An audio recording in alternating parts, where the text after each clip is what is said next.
সাকিবকে নিয়েই পাকিস্তান সফরে যাবে বাংলাদেশ। বোর্ডের বিবেচনায় আছেন তাসকিনও। এই সিরিজ দিয়েই স্পিন কোচের দায়িত্বে ফিরছেন মুশতাক আহমেদ। আবারও দর্শকের সঙ্গে বাদানুবাদ সাকিবের। কোটা সংস্কার আন্দোলন নিয়ে প্রশ্ন করায় পাল্টা জবাবে বললেন, কি করেছেন দেশের জন্য। নির্ধারিত সময়ে বঙ্গবন্ধু জাতীয় স্টেডিয়ামের সংস্কার কাজ শেষ করা নিয়ে ফাঁকা বলি এনএসসির। এখনও বাকি গ্যালারির শেড নির্মাণ ও চেয়ার বসানোর কাজ। ফ্লাড লাইট নিয়েও ধোঁয়াশা। এবং দেশের বাইরে কদর বাড়ছে বাংলাদেশের নারী ফুটবলারদের। এএফসি চ্যাম্পিয়ন্স উইমেন্স লিগ খেলতে 4 ফুটবলারকে চেয়েছে ভুটান। বাফুফের কাছে চিঠি।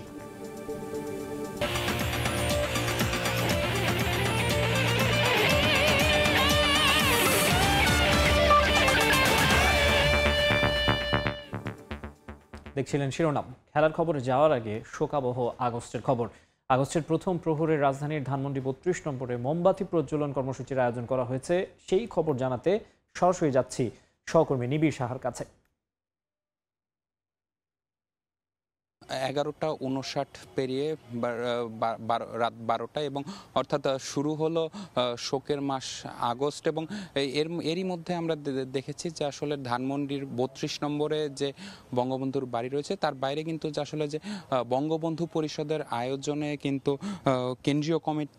কেন্দ্রীয় কমিটির যারা নেতাকর্মীরা রয়েছেন তারা কিন্তু এখানে এসেছেন। এবং এই যে শোকের মাস আগস্ট শুরু হলো, সেই শোকের মাসকে শোকের মাস উপলক্ষে কিন্তু তারা আসলে এখানে মোমবাতি প্রজ্বলন করছেন। এবং আমরা দেখছি যে আসলে চলমান যে পরিস্থিতির কারণে দেখা গেছে যে আসলে চলমান কারফিউয়ের জন্য যে আওয়ামী লীগ সহ এবং অঙ্গ সহযোগী সংগঠন যেগুলো রয়েছে সেগুলোর কিন্তু আসলে চলমান কারফিউয়ের জন্য কিন্তু তারা তেমন কোনো প্রোগ্রাম রাখেননি, তারা তেমন কোনো কর্মসূচি রাখেননি। এবং আমরা দেখছি যে আসলে বঙ্গবন্ধু পরিষদের নেতাকর্মীরা যারা রয়েছেন তারা কিন্তু এখানে এসেছেন এবং তারা কিন্তু রাত 12টা বাজার সঙ্গে সঙ্গে কিন্তু যে শোকের মাস আগস্ট শুরু হলো সেই উপলক্ষে কিন্তু আসলে ধানমন্ডি 32 নম্বরে কিন্তু তারা মোমবাতি প্রজ্বলন করলেন এবং তারা আসলে এখন দাঁড়িয়ে নীরবতা পালন করছেন এবং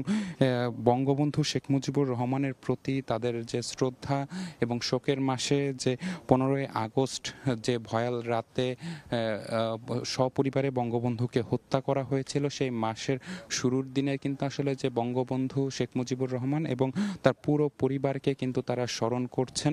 এবং আমরা দেখেছি যে আসলে যে তারা কিছুক্ষণ আগে কিন্তু আসলে যে মোমবাতি প্রজ্বলন করলেন এবং এখন তারা আসলে এখানে দাঁড়িয়ে নীরবতা পালন করছেন যে 15ই আগস্ট 1975 সালে যারা আসলে শহীদ হয়েছিলেন সেই শহীদদের স্মরণে বঙ্গবন্ধুর সপরিবারে বঙ্গবন্ধুকে হত্যা করা হয়েছিল সেই সদস্যদের স্মরণে কিন্তু তারা এখন নীরবতা পালন করছেন। তো সবকিছু মিলিয়ে যদি বলা যায় যে আসলে রাত 12টা বাজার সঙ্গে সঙ্গে কিন্তু আসলে যে শোকের মাস আগস্ট সেটি শুরু হয়ে গেছে এবং তারা কিন্তু এই মুহূর্তে নীরবতা পালন করছেন এবং শোকের মাস যে শুরু হলো সেটি আসলে তার মোমবাতি প্রজ্বলনের মাধ্যমে শুরু করলেন। তো সবকিছু মিলিয়ে এই ছিল আমার কাছে থাকা ধানমন্ডি 32 নম্বর থেকে আমার কাছে সবশেষ খবর।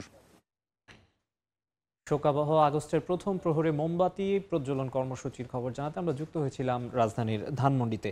এবারে যাব খেলার খবরে। সাকিব আল হাসানকে নিয়েই পাকিস্তান সফরের পরিকল্পনা বিসিবির। এই সিরিজ দিয়ে আবারও স্পিন কোচের দায়িত্বে ফিরছেন মুশতাক আহমেদ।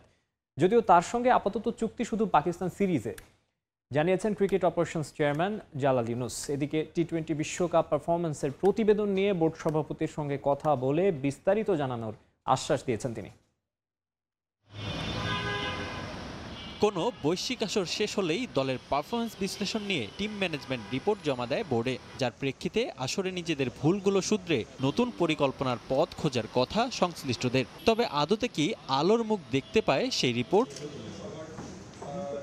গেল ওয়ানডে বিশ্বকাপ শেষে দলের ভরাডুবির কারণ খুঁজে বের করতে প্রতিবেদন নিয়ে আশার বলি দেন বিসিবির হর্তাকর্তারা। প্রতিবারের মতো সেই রিপোর্টও আলোর মুখ দেখেনি। এবার টি-20 বিশ্বকাপের প্রতিবেদন নিয়েও কি একই পথে হাঁটছে বোর্ড? এখানে এক একজনের এক এক রকম কমেন্ট আছে, কোচের একরকম আছে, ম্যানেজারের একরকম হয়তো কমেন্ট আছে। তো সেজন্য এটা নিয়ে না বসে আলাপ আলোচনা না করলে আপনাদের সাথে এটা কথা বলা নিয়ে ঠিক হবে না। বাংলাদেশ ক্রিকেটে বড় নাম সাকিব আল হাসান। বর্তমানে ফ্রাঞ্চাইজি ক্রিকেটে ব্যস্ত সময় পার করছেন তিনি। ফলে চট্টগ্রামে টেস্ট দলের সম্ভাব্য ক্রিকেটারদের প্রস্তুতিতে অংশ নেননি। আসন্ন পাকিস্তান টেস্টে সাকিব দলে থাকবেন কিনা সে নিয়েও কথা উঠেছে। এবার সে শঙ্কা দূর করলেন cricket operation chairman Jalal Yunus. Tiger অলরাউন্ডারকে নিয়ে পাকিস্তান সফরের পরিকল্পনা করছে টিম ম্যানেজমেন্ট। বোর্ডের সাথে কথা হয়েছে, আমার সাথে কথা হয়েছে, সিলেক্টরদের সাথে কথা হয়েছে। হি ইজ অ্যাভেলেবল এবং আশা করি সে হয়তো হয় সরাসরি সে দুবাই থেকে চলে যাবে যদি সময় না থাকে, অথবা তাকে বলা হয়েছে যে সে ঢাকা থেকে এসে 2-1 দিন প্র্যাকটিস করে তারপরে টিমের সাথে যোগ করে একসাথে যাওয়ার জন্য। গত এপ্রিলে স্পিন কোচের দায়িত্ব নেন মুস্তাক আহমেদ। বিসিবির সঙ্গে তার চুক্তি ছিল টি-20 বিশ্বকাপ পর্যন্ত। তবে মুস্তাকের কাজে বোর্ড সন্তুষ্ট হওয়ায় তার সঙ্গে দীর্ঘমেয়াদী পরিকল্পনা করতে আগ্রহী বিসিবি। ডিসেম্বর পর্যন্ত তাকে পাওয়া না গেলেও আপাতত শুধু পাকিস্তান সিরিজে কোচিং প্যানেলে দেখা যাবে এই কিংবদন্তিকে। মুশতাককে আমরা পাকিস্তান সিরিজের জন্য পাবো, আর যেহেতু সামনে ওর নিজেরও কিছু প্রোগ্রাম আছে, সেই জন্য সে পারছে না যে বাকি সিরিজ যেগুলোতে অ্যাভেলেবেল থাকতে। বাট হোপফুলি আমরা চেষ্টা করব, ডিসেম্বর পর্যন্ত ইজ বিজি। ডিসেম্বর পরে জানুয়ারি থেকে আমরা চেষ্টা করব তার সাথে লং টার্মে করা যায় কি না। পাকিস্তানের বিপক্ষে লাল বলের সিরিজে বিবেচনায় রাখা হচ্ছে তাসকিন আহমেদকেও। রিফাতুল ইসলাম মিরন, সময় সংবাদ, ঢাকা। ড্র দিয়ে শেষ হলো পাকিস্তান সিরিজ সামনে রেখে বিসিবি লাল ও সবুজ দলের মাঝের 3 দিনের ম্যাচ। তৃতীয় দিনে 77 রান যোগ করে 166 রানে অল আউট হয় বিসিবি লাল দল। প্রথম ইনিংসে 124 রানে এগিয়ে থেকে দ্বিতীয় ইনিংসে ব্যাট করে সবুজ দল। 3 উইকেটে 97 রান তুলে ইনিংস ঘোষণা করে মিরাজের সবুজ দল। দ্বিতীয় ইনিংসে মাত্র 2 ওভার ব্যাটিং করার সুযোগ পায় লাল দল। এর মাঝেই সৌম্য সরকারের উইকেট খোয়ায় তারা। প্রথম ইনিংসে আগের দিন দারুণ খেলা প্রীতম এদিন ফিরেছেন 44 রানে। এরপরই নাঈম হাসান ফেরেন 40 রান করে। বোলিংয়ের পর তানজিম সাকিব ব্যাট হাতে আস্থার প্রতিদান দেন, করেন 26 রান। 166 রানে অল আউট হয় লাল দল।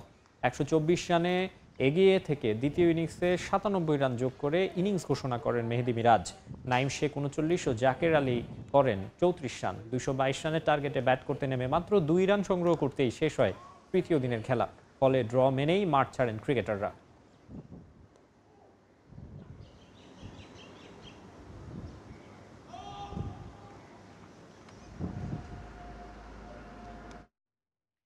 কানাডা গ্লোবাল টি-20 খেলতে গিয়ে এবার দর্শকদের সঙ্গে বাদানুবাদে জড়ালেন সাকিব আল হাসান। বাংলা টাইগার্সের হয়ে ম্যাচ শেষে গ্যালারিতে অটোগ্রাফ দেওয়ার সময় দেশে হয়ে যাওয়া কোটা সংস্কার আন্দোলন নিয়ে এক দর্শকের প্রশ্নের মুখে পড়েন মাগুরা 2 আসনের সংসদ সদস্য সাকিব। এ সময় দর্শককে পাল্টা প্রশ্ন ছুড়ে দেন সাকিব, দেশের জন্য তিনি কি করেছেন। পরে কথা কাটাকাটির এক পর্যায়ে মাঠ ছেড়ে চলে যান সাকিব। দেশে অস্থিতিশীল পরিবেশ অনেক দিন থেকেই। কোটা সংস্কার আন্দোলন ঘিরে সংঘাত, মৃত্যু, কারফিউ, গ্রেফতার, এ কদিনে সবই দেখেছে দেশবাসী। ক্রিকেট আইডল মাশরাফি বিন মুর্তজা এবং সাকিব আল হাসানের এ বিষয়ে অবস্থান কি? এই প্রশ্নে সামাজিক যোগাযোগ মাধ্যমে পাল্টা মন্তব্যও চলছিল বেশ কয়েকদিন থেকে। এ নিয়ে ক্ষোভও ছিল কিছুটা। নানা মুনির নানা মতের মতোই অনেকে যেমন তাদের অংশগ্রহণ কেন লাগবে এই প্রশ্ন ছুড়ে দিয়েছিলেন, তেমনি বেশিরভাগের কথা ছিল তরুণদের আইডল হয়েও এরকম এক আন্দোলনের সময় তাদের নিশ্চুপ থাকাটা মেনে নেওয়া যায় কিনা। সাকিব খেলে বেড়াচ্ছিলেন দুনিয়ার আরেক কোনায়। সেখানে বাংলাদেশি এক দর্শক ঠিকই পাকড়াও করে নেন তাকে। কানাডা গ্লোবাল টি-20তে বাংলা টাইগার্স ফ্র্যাঞ্চাইজির হয়ে খেলেন সাকিব। গত 27 জুলাই টাইগার্সের ম্যাচের পর দর্শকদের অটোগ্রাফের আবদার মেটাতে গ্যালারির কাছে চলে যান মিস্টার 75। সেখানে উপস্থিত এক দর্শক কোটা সংস্কার আন্দোলন নিয়ে প্রশ্ন ছুড়ে দেন সাকিবের দিকে। প্রকাশিত ভিডিও চিত্রটিতে এ সময় সাকিবকেও পাল্টা কিছু একটা বলতে দেখা যায়, যদিও প্রকাশিত ভিডিওটিতে সাকিবের বক্তব্য একেবারেই স্পষ্ট নয়। তবে সেই দর্শক ফেসবুক পোস্টে দাবি করেন সাকিব তাকে প্রশ্ন করেছিলেন দেশের জন্য তিনি নিজে কি করেছেন। দর্শক পাল্টা উত্তর দেন, আমি তো এমপি নই, আমি আমার পরিবারের দেখাশোনা করি। কথা কাটাকাটির এক পর্যায়ে স্থানীয় নিরাপত্তা কর্মীদের হস্তক্ষেপে সাকিব মাঠ ছেড়ে চলে যান। নিয়ন মোহাইমেন, সময় সংবাদ। দুঃখিত দর্শক, সাকিব আল হাসান আসলে মাগুরা 1 আসনের সংসদ সদস্য। আমরা যাব পরের খবরে। জয় শাহের পর এশিয়ান ক্রিকেট কাউন্সিলের দায়িত্ব উঠতে যাচ্ছে পিসিবি চেয়ারম্যান মহসিন নাকভির কাঁধে। বিশেষ সূত্রের বরাতে এমন খবরই প্রকাশ করেছে পাকিস্তানের বেশ কয়েকটি সংবাদ মাধ্যম। এবছরের জানুয়ারিতেই এই সিদ্ধান্ত নেওয়া হয়েছে বলে জানায় সংবাদ মাধ্যমগুলো। এদিকে আবারও পাকিস্তান ক্রিকেটে ফিরতে যাচ্ছেন ওয়াকার ইউনুস। তবে এখনো চূড়ান্ত না হলেও গুঞ্জন আছে পিসিবি চেয়ারম্যানের পরের পদটাই পেতে যাচ্ছেন কিংবদন্তি এই ক্রিকেটার। দীর্ঘদিন ধরেই এশিয়ান ক্রিকেট কাউন্সিলের রাজত্ব ভারতীয়দের। 2021 সাল থেকেই চেয়ারম্যানের পদে আছেন জয় শাহ। মেয়াদ শেষ হওয়ার পরও এখনো তাকেই রাখা হয়েছে দায়িত্বে। তবে এবার চেয়ারটা ছাড়তেই হবে বিসিসিআই সেক্রেটারিকে, আর সেই দায়িত্বটা উঠতে যাচ্ছে পাকিস্তানিদের কাঁধে।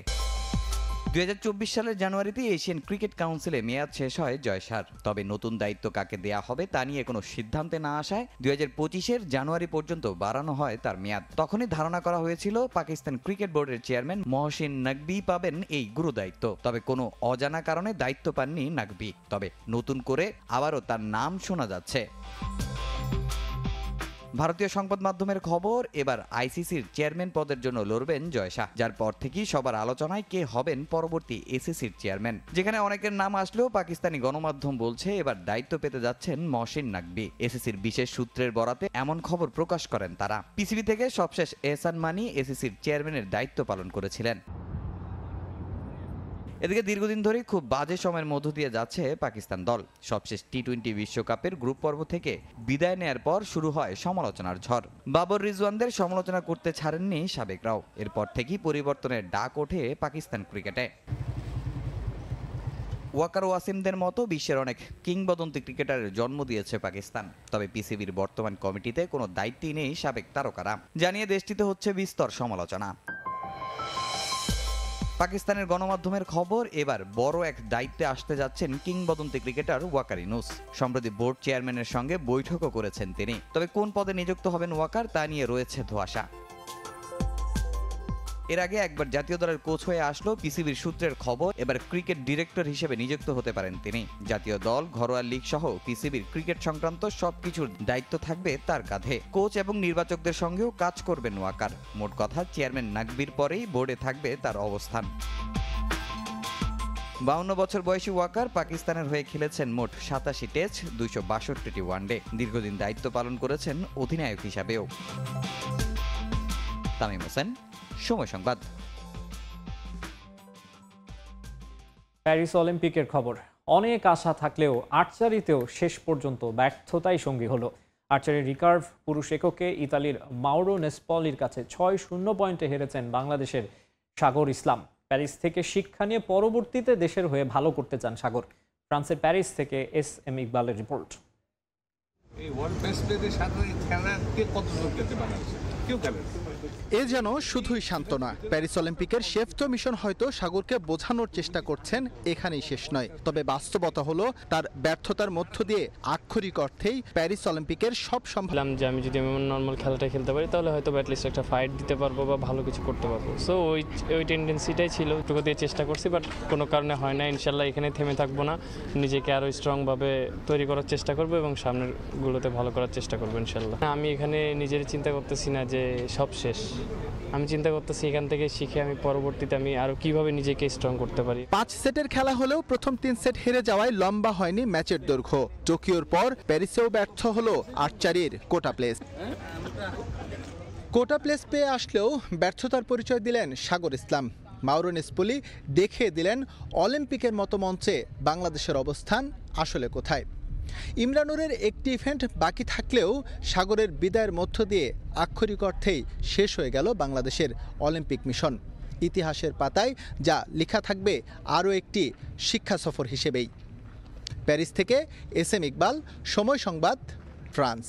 প্যারিস অলিম্পিক ফুটবলে ফ্রান্স আর্জেন্টিনার ম্যাচ এখন আকর্ষণের কেন্দ্রবিন্দুতে। গেল কাতার বিশ্বকাপে ফ্রান্সকে হারিয়ে আলবি সেলেস্তেদের 36 বছরের শিরোপা খরা কাটানো এবং মেসি এমবাপ্পের মাঝে স্নায়ুযুদ্ধের প্রভাব পড়ছে অলিম্পিকের ম্যাচেও।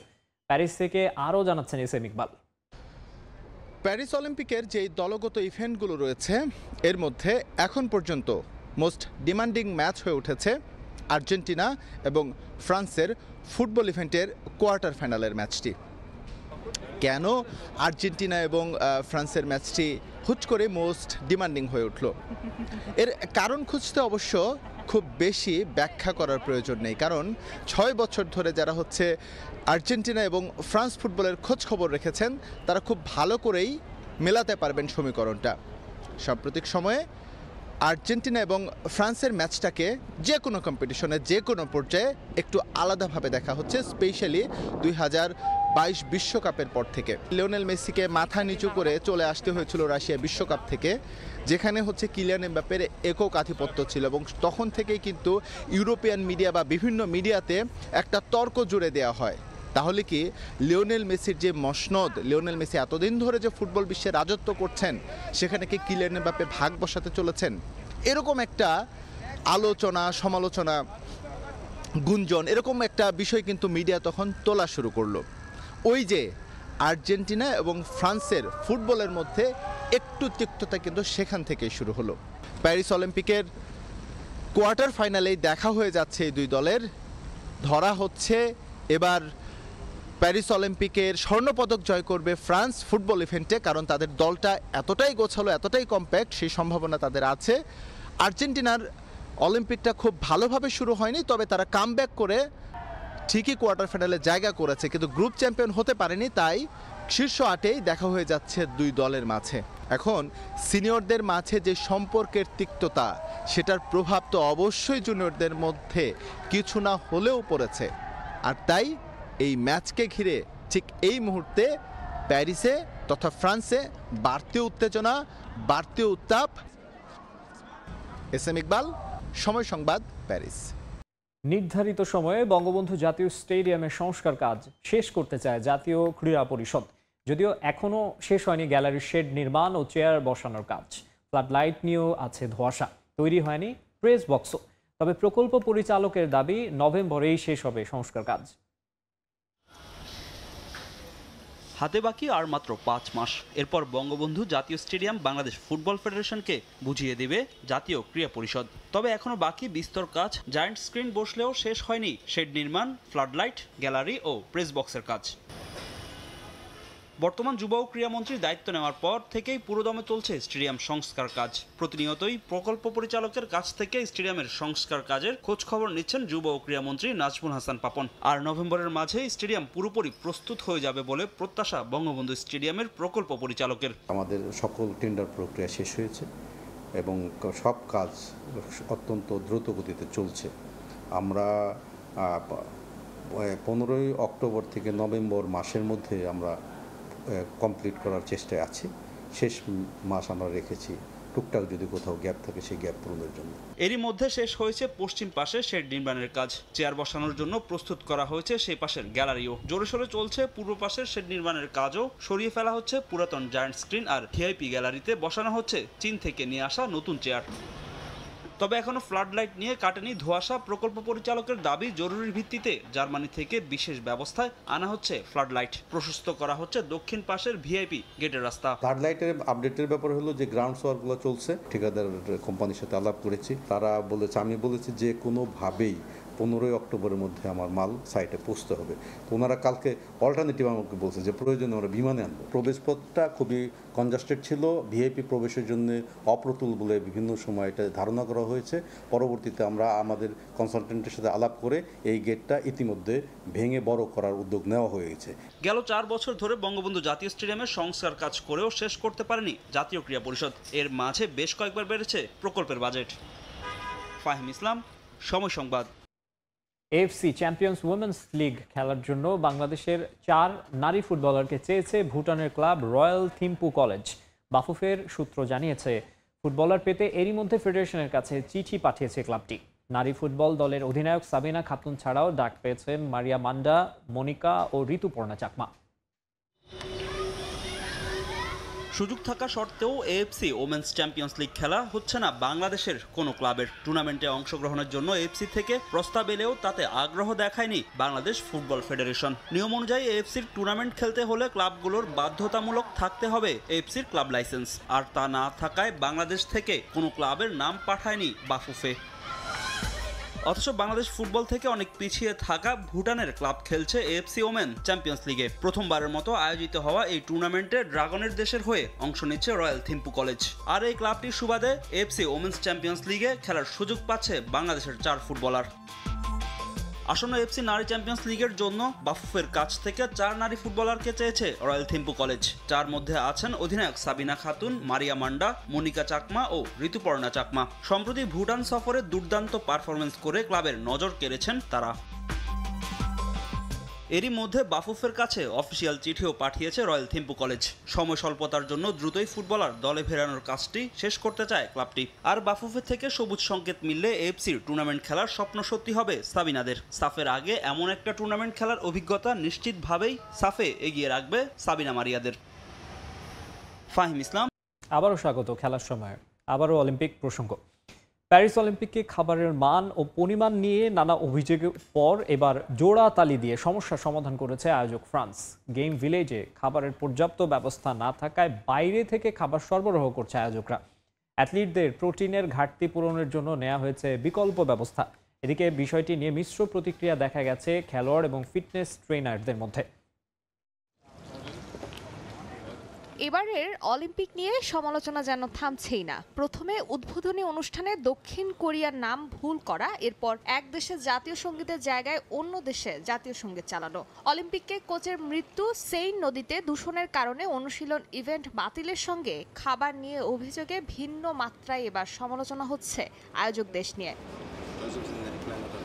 মূলত বেশ কদিন ধরে অলিম্পিকের খাবারের মান ও পরিমাণ নিয়ে অভিযোগ তুলেছে অ্যাথলেটরা। প্রোটিন এবং শর্করা জাতীয় খাবারের অভাব ছিল অ্যাথলেটদের। সে বিষয়টি নিয়ে বেশ সমালোচনা হয়েছে গণমাধ্যমে। ব্রিটিশ গণমাধ্যম সহ বেশ কিছু মহল অভিযোগ করেছিল বিষয়টি নিয়ে। গেমস ভিলেজে ভারতীয় অ্যাথলেটরা পর্যাপ্ত খাবার না পাওয়ার অভিযোগ উঠেছিল ভারতের বেশ কিছু গণমাধ্যমে। এত সমালোচনার পরে অবশেষে টনক নড়েছে আয়োজকদের। অ্যাথলেটদের পর্যাপ্ত খাবার সরবরাহ করতে বিকল্প ব্যবস্থা নিয়েছে আয়োজক কমিটি। অলিম্পিক ভিলেজে বাইরে থেকে খেলোয়াড়দের জন্য খাবার সরবরাহ করা হচ্ছে। এছাড়াও মাংস জাতীয় খাবারের বিকল্প ব্যবস্থা নিয়েছে আয়োজকরা। তবে এ ব্যাপারে মিশ্র প্রতিক্রিয়া দেখা গেছে বিভিন্ন অ্যাথলেট এবং ফিটনেস ট্রেনারদের মাঝে। শুরুতে খাবার যথেষ্ট ছিল না, বিশেষ করে পর্যাপ্ত প্রোটিনযুক্ত খাবার। বাস্কেটবল প্লেয়ারদের মতো এমন আরো অনেক খেলোয়াড় আছেন যাদের প্রচুর খাবার গ্রহণ করতে হয়। তাদের অনেক প্রোটিন খেতে হয়, যা শুরুতে ছিল না। আগের তুলনায় এখন অনেক উন্নতি হয়েছে, তারা এটিতে কাজ করছে। আপনি জানেন একজন খেলোয়াড়ের খাবারের বিষয়টি কতটা গুরুত্বপূর্ণ। খাদ্য, পুষ্টি, বিশ্রাম, ঘুম হলো সবচেয়ে বড় বিষয়, তাহলে আপনি পারফর্ম করতে পারবেন। তবে কিছু কিছু ভেন্যুতে নেই এমন সংকট। তাদের জন্য সেখানে বিশেষ খাবারের ব্যবস্থা করা হয়েছে। আমরা যথেষ্ট ভাগ্যবান যে আমরা রোলাগারো রান্নাঘরটি ব্যবহার করছি। আমাদের সেখানে খাবারও রয়েছে, যা সত্যিই আমাদের অনেক সাহায্য করেছে। তবে সবার কাছে সে ব্যবস্থা নেই, সে অর্থে আমরা ভাগ্যবান। আমি জানি এমন কিছু খেলোয়াড় আছেন যারা খাবারের জন্য ভেন্যু থেকে বিভিন্ন জায়গায় গিয়ে খাবার কিনে এনে খেয়েছেন, যা খুবই দুঃখজনক।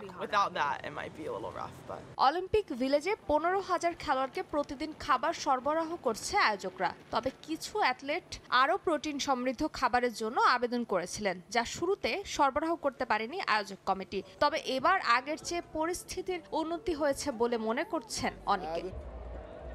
ফারজানা জাহান প্রিয়া, সময় সংবাদ। দেশের খেলাধুলার খবর। লক্ষ্মীপুরে বঙ্গবন্ধু গোল্ড কাপ অনূর্ধ্ব 17 ফুটবল টুর্নামেন্টের আয়োজন করা হয়েছে। এই টুর্নামেন্টে 21টি দল অংশ নেয়। জেলা স্টেডিয়াম মাঠে টুর্নামেন্টের ফাইনাল খেলা অনুষ্ঠিত হয়। ম্যাচে টুমচর ইউনিয়ন একাদশকে 2-0 গোলে হারিয়ে চ্যাম্পিয়ন হয় লাহারকান্দি ইউনিয়ন একাদশ। চ্যাম্পিয়নদের হাতে পুরস্কার তুলে দেন আয়োজকরা। এছাড়া অনুষ্ঠানে উপস্থিত ছিলেন লক্ষ্মীপুর 3 আসনের সংসদ সদস্য। এই খেলার মাধ্যমে তৃণমূল পর্যায় থেকে ফুটবলাররা উঠে আসবেন বলে আশাবাদী আয়োজকরা।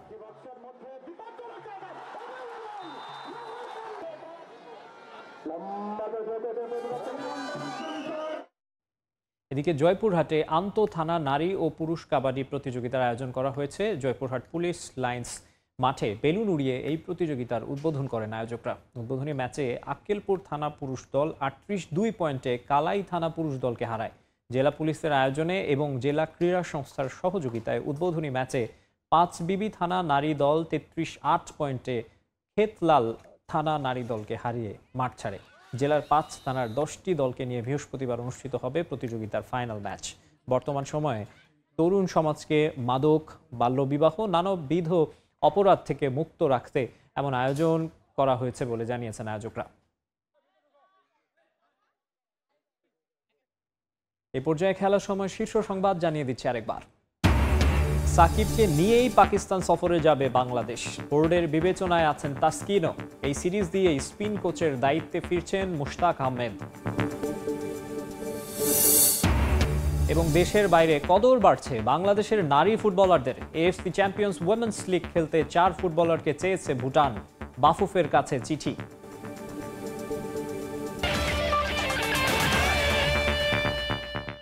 এই ছিল খেলার সময়ের এখনকার আয়োজনে। এরপর প্রবাসী সময় সঙ্গে থাকবেন সহকর্মী ছোয়া খন্দকার।